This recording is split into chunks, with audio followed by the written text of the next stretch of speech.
you talking to the coach? On my father's side, they came from Mississippi.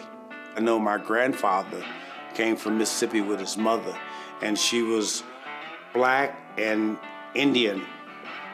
And I don't know where my grandparents married or met. It was either in St. Louis or Chicago, but they ended up in Chicago. First time I felt like that, like a man loved me, it was my great-grandfather. He was one. My grandfather, he just loved me. You know, God, he loved me. You know, my great-grandmother, oh, she was God's gift. She raised us. My parents went to work. Everybody disappeared and we'd be there with our great-grandmother. We call my grandmother, my great-grandmother, the hand. Look at that hand right there. Look at it. Yeah. That's the hand and a half. Serious fingers. You know. Our son David has these fingers. Yeah. Like grandma. So she was known as the hand. And it, you know, if she went to touch her hair, everybody would duck because they were scared of that hand getting them. Mm-hmm. And this is her sister. Because it's how our family was structured. She was in charge. She was the glue. If I could be half the person that she was, I'd be all right. I'd be all right. No, she's got Native American in her. She's got some Indian. This is my dad's. That's Willie B. This is Willie B. Willie B was the queen. Willie B was mulatto. And in Mississippi, there was the black Stingleys and the white Stingleys on different sides of the track. And that's where my dad's family is from. But Willie B was the queen. And her kids lived with her, and she was on the throne all the time. And I get to stay with her every summer because I love my grandmothers. Because I can go there and do most anything, and there was always peanut butter and jelly on the table, and a knife and a bread, so you can make a peanut butter jelly sandwich anytime you were hungry. We lived with my mother's parents, and they lived on the 3rd floor. And all the kids those are the kids who lived in that same complex with their parents, and that's what we called ourselves, the Maple Street Gang. We couldn't go any further than a mother's voice can be heard. The Maple Street Gang? So we lived in this apartment complex, and all these kids lived in the same complex. We were on the 3rd floor, and then Preston was on the 2nd floor. I don't know who was on the 1st floor, but this was our best friend, Preston, and these two guys lived, the way the complex was set up, they lived on the other side, we lived on the same side. 3rd floor, 2nd floor, the Maple Street Gang. Me, my brother, Preston, I can't remember these two guys' names, but they were some part of the gang. My brother took care of me. Our school was right there. That's our school. There we are. So we stayed with my father's parents when we first got married. Both working 2 jobs, trying to figure out how they can get an apartment and get away from all these crazy people called their parents and in-laws and whatnot. Then they moved with my mother's parents, okay? And then they found, and my uncle, who had a church, he had a basement that was empty. $7 a week they moved in the basement. Chicago was a melting pot. Every racial group you can think of had a place in Chicago.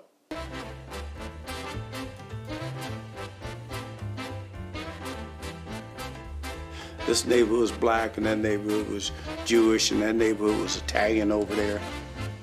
Grew up in Chicago. Had friends everywhere. We didn't know what it was to be, with racial strife. We were kids just growing up. My mom and dad belonged to a few social clubs when I was growing up. They were always my mom and dad's friends popping over because they belonged to clubs that had these names: the Kings and Queens, the Dukes and Duchesses. You've heard of Nat King Cole. He played the jazz piano and he sang. Well, he played the jazz piano and sung at my house. You're like, God, my dad must be like, he must be like God, you know. But that's what I grew up in. My parents never got a chance to go to school and get an education. And they were serious about this thing called education. I got that message somehow. And so going to school was important because my parents never went.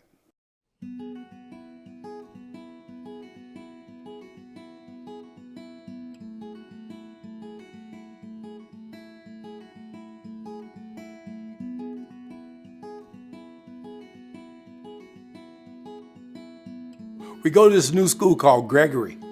Gave me this teacher called Mrs. Hopkins. The heavens open up. Mrs. Hopkins was like, she was like your mother. She would praise my math. Oh, I was a math genius with her. I don't think I could have multiplied anything, but I was a math genius, and she liked me.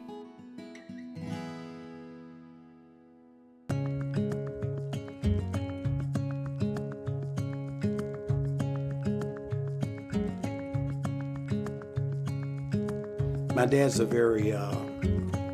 was well known for his athletic prowess as he grew up. So, I would hear that from his brothers and his cousins and stuff. My dad played all the sports. I'm gonna get my dad to notice me. I'm gonna play some sports. So I started playing all the sports. And I played all the sports in high school and did the same thing in college, but just wanted to get noticed, that's all. And then the next year we won the state was 59. Notice we took third my senior year. And we won the city every year because we were the best team in the city. But this is an extra letter because I've already had too many letters on my sweater. I had letters on the front, back, sides, and some girlfriend borrowed it, and then it never quite made its way back to me. You have to be careful. And they give you these little patches that go on the sleeve, but I had them up and down the sleeves. All the basketball players had letter, letter, letter, letter, and then these patches. And since I played football and basketball and ran track, you see some of them say track, like right here is Marshall, first in the city, championships, high jump. I went to school. I graduated from college, and I took my sister with me. In our university, I went to Eastern Illinois University. There are 12 family members who graduated from there. I'm feeling real happy about that.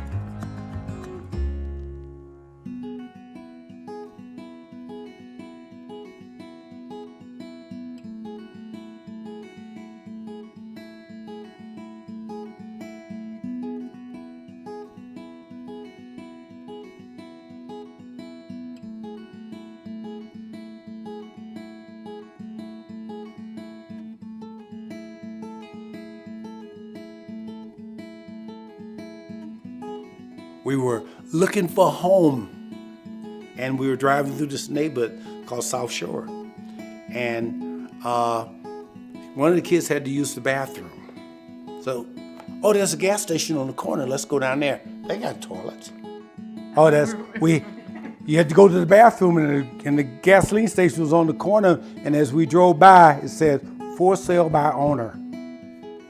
We went down the gas station, he got out to go to the bathroom. Tom and I walked back to the house. We talked to the owner.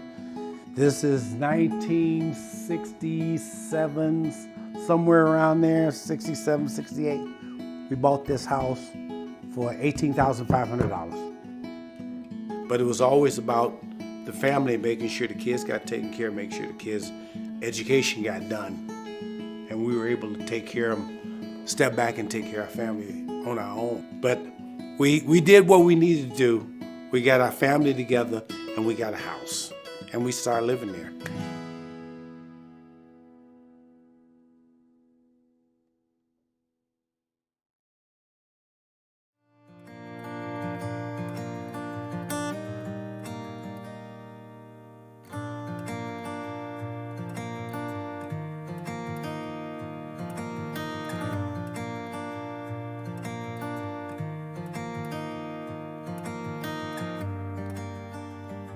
If anybody asks me anything about school, I always tell them about Mrs. Hopkins. They go, "Why Mrs.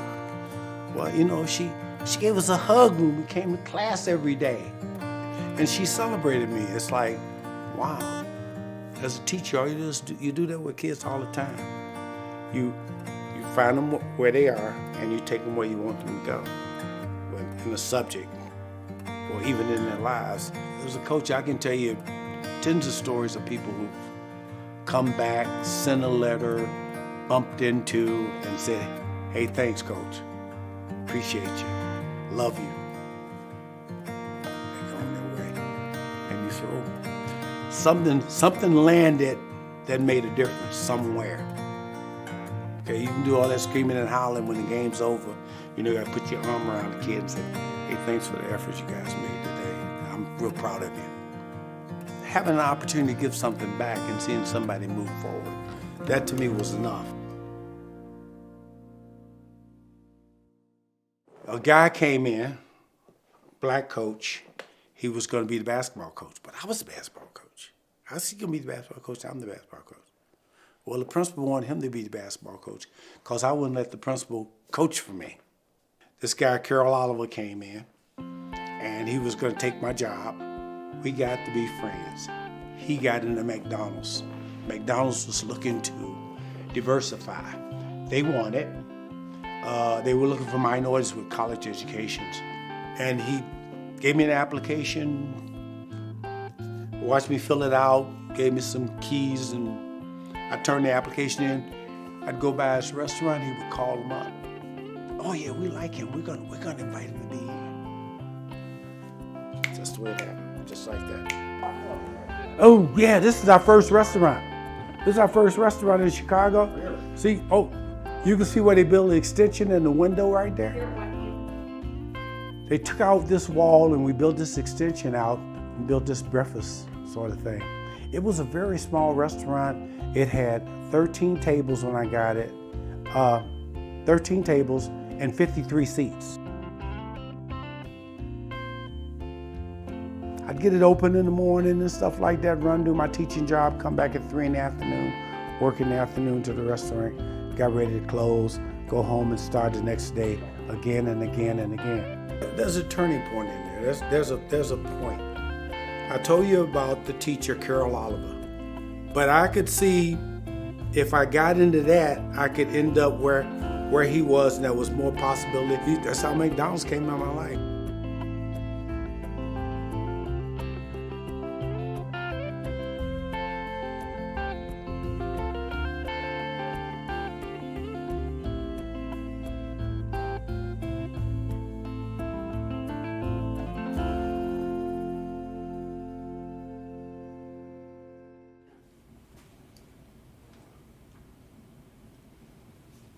So I would work at McDonald's at all different times of day and night.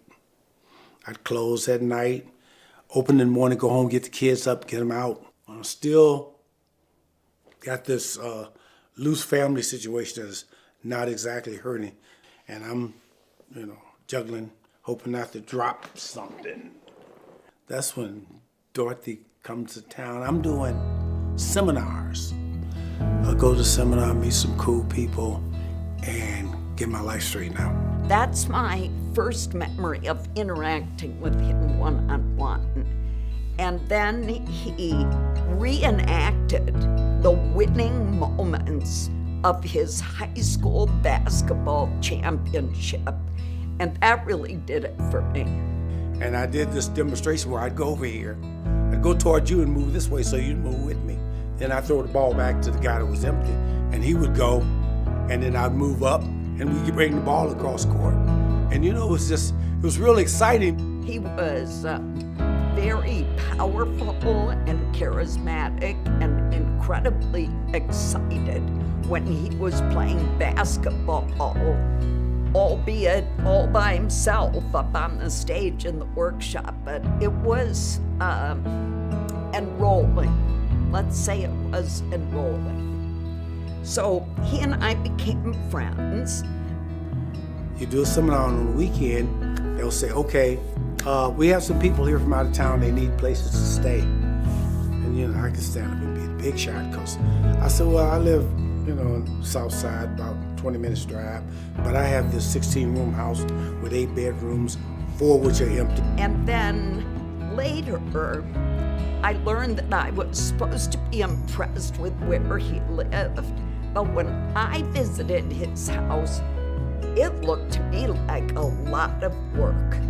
For a farm girl from Michigan, that many rooms with that many kids, that was a lot of work. And I don't know who was doing all that work, but I could tell you for sure, it looked to me like he could use some help. So I helped him, he helped me, it worked out. There was a freedom and a joy and an excitement about what was for us just a bigger game that we were playing. We were having fun.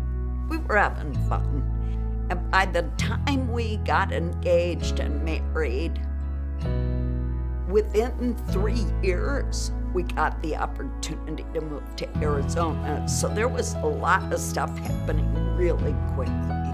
So we got the opportunity from 1993 to 2022 to grow our business from 4 to 15 restaurants. And that was exactly what we were looking for.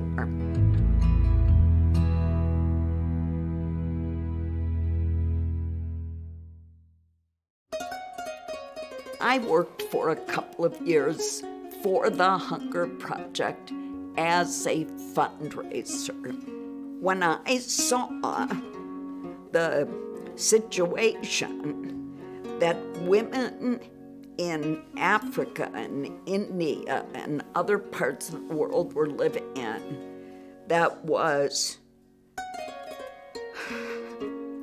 a kind of level of poverty and lack of opportunity that was kept in place by the lack of empowerment of these women, let's say. I identified with that.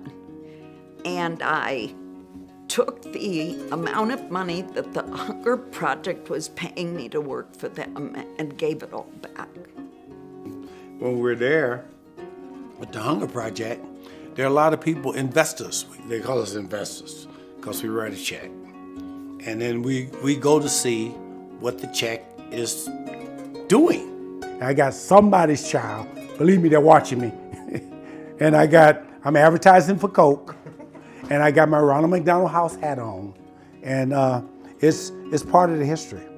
It's 2007. We're in Mozambique. We've made a difference in the world where people starve by making an investment with some of the money we made from McDonald's to ease my consciousness about throwing away food when people who look like me, black and brown people, are starving in countries around the world. So that's something I'm very proud of. It is 2021, I continue to give money to that program today, every year.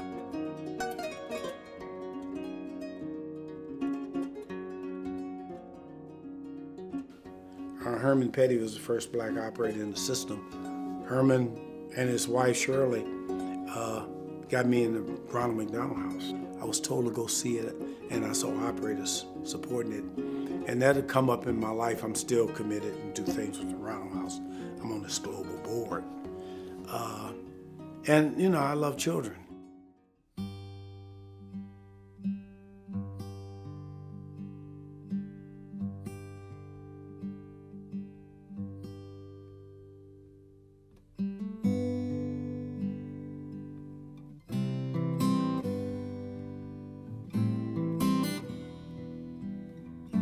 Look at that mantelpiece right there. This is something from the BMOA. I mean, we're in a select group. It's only about 200-300 of us in the world that own McDonald restaurant. If you can't reach back and pull somebody up, what are you doing? It's a reminder, reach back, pull somebody up. But you know, people have helped me along the way.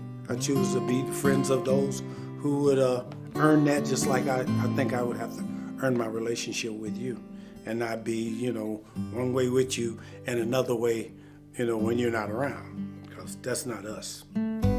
ambitious is the thing. I didn't think about ambition. I thought about just being liked.